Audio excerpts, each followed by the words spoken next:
तो स्वागत है एक और नए वीडियो में। आप लोग कैसे हैं? आई होप कि आप लोग बहुत अच्छे हैं और आप अपनी परीक्षा की तैयारी भी बहुत बेहतरीन ढंग से कर रहे हैं। जैसा कि आप सभी को मालूम है कि आपके क्लास 12th हिंदी में एक टॉपिक होता है लेखक और कवियों का जीवन परिचय और साहित्यिक परिचय का। तो हमने लेखक के सारे लेखक के जीवन परिचय करा दिए हैं और इस समय हम इस वीडियो में जो है आपको सुमित्रानंदन पंत का जीवन परिचय समझाने जा रहे हैं। वीडियो शुरू से अंत तक देखिए और वीडियो अंत होते होते आपको पूरा जीवन परिचय आपका तैयार हो जाएगा। आप बोर्ड एग्जाम में सबसे पहले क्या हेडिंग डालेंगे? सुमित्रानंदन पंत। हेडिंग डालने के बाद यहाँ एक हेडिंग लगाइएगा जीवन परिचय। अब फिर स्टार्ट करते हैं।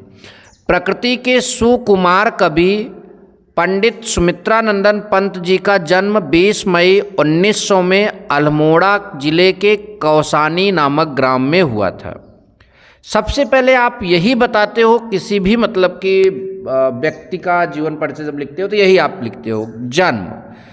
क्या यहाँ से स्टार्ट किया जा रहा है? प्रकृति के सुकुमार कवि पंडित सुमित्रानंदन पंत जी का जन्म 20 मई 1900 ईस्वी में अल्मोड़ा जिले के कौसानी नामक ग्राम में हुआ था। इनके पिता श्री गंगादत्त पंत तथा माता का जो नाम था वो श्रीमती सरस्वती देवी था। पिताजी जो थे वो गंगादत्त पंत थे और माता जो है सरस्वती देवी थी। पंत जी की प्रारंभिक शिक्षा गांव की ही पाठशाला में हुई। गांव में ही जो पाठशाला थी, जो स्कूल था, वहीं पर उन्होंने पढ़ाई किया। इसके पश्चात अल्मोड़ा के जो गवर्नमेंट मतलब कि हाई स्कूल है उसमें वे प्रविष्ट हुए, उसमें उन्होंने दाखिला लिया। सन 1916 ईस्वी में आपने प्रयाग के म्योर सेंट्रल कॉलेज से FA की परीक्षा उत्तीर्ण की। शायद यहाँ FA के बजाय MA होगा, किताब से क्लियर कर लीजिएगा, कभी कभी लिखते समय गलती हो जाती है। ठीक, उसके बाद आगे लिखा है 28 दिसंबर सन 1977 में जो है पंत जी परलोकवासी हो गए, अर्थात इनकी मृत्यु हो गई।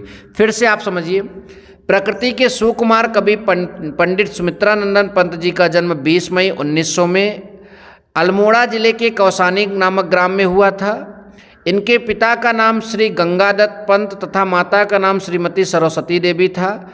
पंत जी की प्रारंभिक शिक्षा गांव के ही पाठशाला में हुई। इसके पश्चात अल्मोड़ा गवर्नमेंट जो हाई स्कूल है उसमें प्रविष्ट हुए। सन 1900 में आपने प्रयाग के म्योर सेंट्रल कॉलेज से जो है FA की, अर्थात यहाँ शायद MA होगा, देख लीजिएगा, क्लियर कर लीजिएगा, की परीक्षा उत्तीर्ण की। 28 दिसंबर सन 1977 में पंत जी जो है परलोकवासी हो गए। उसके बाद साहित्यिक परिचय की बात करते हैं। सुमित्रानंदन पंत जी ने रूपाभा पत्रिका का संपादन एवं प्रकाशन किया। तत्पश्चात पंत जी का परिचय अरविंद घोष से हुआ, महर्षि अरविंद घोष जिसने कहते हैं उनसे हुआ। उनके एवं दर्शन से प्रभावित होकर जो है अनेक रचनाएं भी की। मतलब उनसे एवं उनके दर्शन से जो है ये प्रभावित होकर अनेक रचनाएं किए हैं। उसके बाद 1961 में इन्हें पद्म भूषण सम्मान मिला। कला और बूढ़ा चांद पर साहित्य अकादमिक पुरस्कार मिला।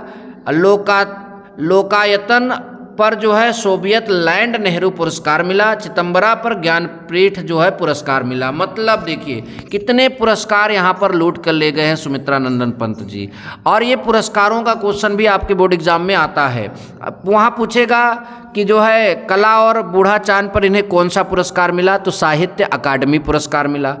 लोकायतन पर सोवियत लैंड नेहरू पुरस्कार मिला और चिदंबरा पर ज्ञानपीठ पुरस्कार पंत जी ने प्राप्त किया है। कृतियों की बात करें, काव्य रचनाओं में जो है इन्होंने वीणा, ग्रंथि, गुंजन, पल्लविनी, अमिता, युगांत, युगवाणी, ग्राम्या, स्वर्ण किरण, स्वर्णधूलि, उत्तरा, ये सारी काव्य रचनाएं इनकी हैं। गीति नाट्य में अगर बात करें तो योत्सना और रजत शिखर और अतिमा, और उपन्यास में हार। अगर एक आठ और आपको लिखना है तो आप अपने बुक से जो है देखकर इसको तैयार कर सकते हैं। ऐसे और वीडियोज़ के लिए चैनल को सब्सक्राइब कर लीजिए। मिलेंगे नेक्स्ट वीडियो में। Thank you so much. जय हिंद, वंदे मातरम।